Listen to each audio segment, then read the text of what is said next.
ರೇಣುಕಾಸ್ವಾಮಿ ಕೊಲೆ ಪ್ರಕರಣದಲ್ಲಿ ಜೈಲಲ್ಲಿರುವಂತಹ ನಟ ದರ್ಶನ್ಗೆ ಬೇಲ್ ಸಿಗುತ್ತಾ ಇಲ್ವಾ? ಈ ಪ್ರಶ್ನೆಗೆ ಉತ್ತರವೂ ಸಿಗಲಿದೆ.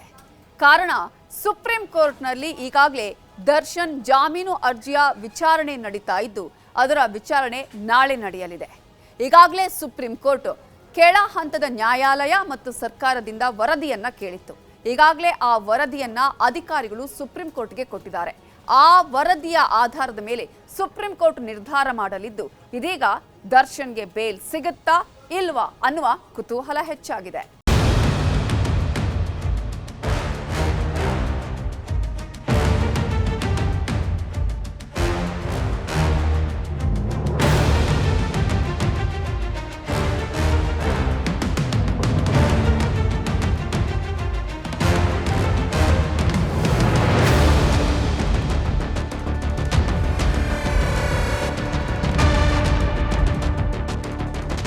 ದರ್ಶನ್ ಜೈಲಿಂದ ಹೊರಗೆ ಬರಬೇಕು, ಸಿನಿಮಾಗಳನ್ನು ಮಾಡಬೇಕು. ಸಿನಿಮಾಗಳನ್ನು ಮಾಡುವುದು ಮಾತ್ರವಲ್ಲದೆ ರಾಜಕೀಯಕ್ಕೆ ಬರಬೇಕು.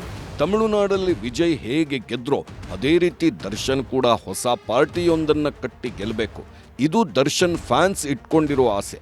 ರೇಣುಕಾಸ್ವಾಮಿ ಕೊಲೆ ಕೇಸಲ್ಲಿ ದರ್ಶನ್ ಜೈಲಿಗೆ ಹೋದ್ಮೇಲೆ ಹೊರಗೆ ಬಂದ್ರೆ ಸಾಕು ಅಂತ ಅಂದ್ಕೊಳ್ತಾ ಇದ್ದ ಫ್ಯಾನ್ಸ್ ಈಗ ತಮ್ಮ ಆಸೆಯನ್ನ ಅಪ್ಡೇಟ್ ಮಾಡಿಕೊಂಡಿದ್ದಾರೆ. ದರ್ಶನ್ ಅವರಲ್ಲಿ ಭಾವಿ ಮುಖ್ಯಮಂತ್ರಿಯನ್ನ ಫ್ಯಾನ್ಸ್ ನೋಡ್ತಾ ಇದ್ದಾರೆ. ಆದರೆ ದರ್ಶನ್ ಯಾವಾಗ ಜೈಲಿಂದ ಹೊರಗೆ ಬರ್ತಾರೆ ಅಂತ ಯಾರಿಗೂ ಗೊತ್ತಿಲ್ಲ. ಆದರೆ ಈಗ ದರ್ಶನ್ ಜೈಲಿಂದ ಹೊರಗೆ ಬರೋಕೆ ಮುಹೂರ್ತ ಫಿಕ್ಸ್ ಆಗಿರೋ ಸಾಧ್ಯತೆ ಇದೆ. ಸುಪ್ರೀಂ ಕೋರ್ಟ್ ದರ್ಶನ್ಗೆ ರಿಲೀಫ್ ಕೊಡಲಿದೆ ಅಂತ ಹೇಳಲಾಗ್ತಿದೆ. ಯಾಕೆ ಗೊತ್ತಾ?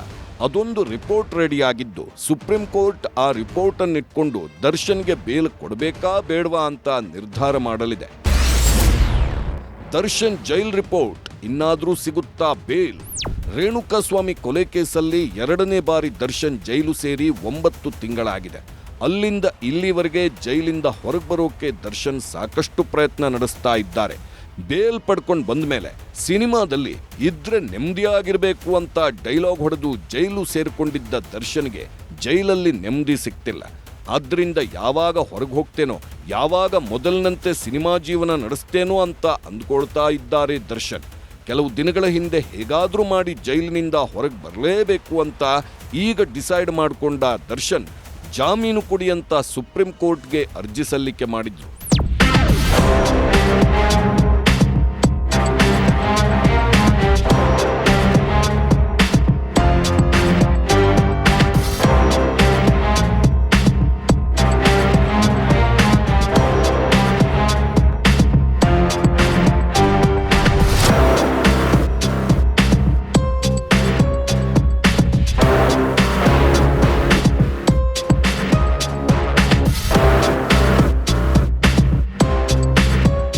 ದರ್ಶನ್ ಜಾಮೀನಿಗಾಗಿ ಕೆಲವೊಂದು ಕಾರಣಗಳನ್ನು ಕೊಟ್ಟಿದ್ರು. ಜೈಲಾಧಿಕಾರಿಗಳು ಮೂಲಭೂತ ಸೌಲಭ್ಯ ನೀಡುತ್ತಿಲ್ಲ, ಸಾಮಾನ್ಯ ಆರೋಪಿಗೆ ದೊರಕುವ ಸೌಲಭ್ಯವೂ ಸಿಗುತ್ತಿಲ್ಲ. ದರ್ಶನ್ ಅವರನ್ನ ಜೈಲಿನ ಕ್ವಾರಂಟೈನ್ ಸೆಲ್ನಲ್ಲಿ ಇರಿಸಲಾಗಿದೆ. ಅಲ್ಲಿ ಬೆಳಕು ಇಲ್ಲ, ಊಟವನ್ನು ತರಿಸಿಕೊಳ್ಳಲಾಗುತ್ತಿಲ್ಲ. ಬೇಕೆಂದೇ ವಿಚಾರಣೆಯನ್ನ ವಿಳಂಬ ಮಾಡಲಾಗ್ತಿದೆ ಅಂತ ಜಾಮೀನು ಅರ್ಜಿಯಲ್ಲಿ ದರ್ಶನ್ ಉಲ್ಲೇಖ ಮಾಡಿದ್ರು.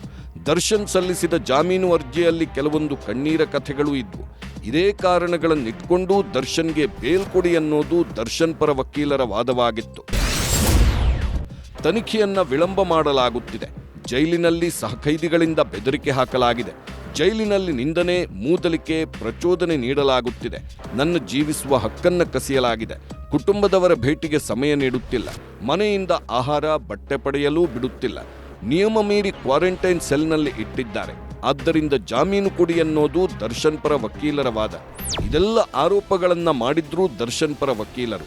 ಇಷ್ಟೇ ಅಲ್ಲದೆ ರೇಣುಕಾಸ್ವಾಮಿ ಕೊಲೆ ಕೇಸಲ್ಲಿ 273 ಸಾಕ್ಷಿಗಳಿದ್ದು ಈವರೆಗೆ 10 ಮಂದಿಯ ವಿಚಾರಣೆಯೂ ಮುಗಿದಿಲ್ಲ ಅಂತ ವಾದ ಮಂಡಿಸಲಾಗಿತ್ತು.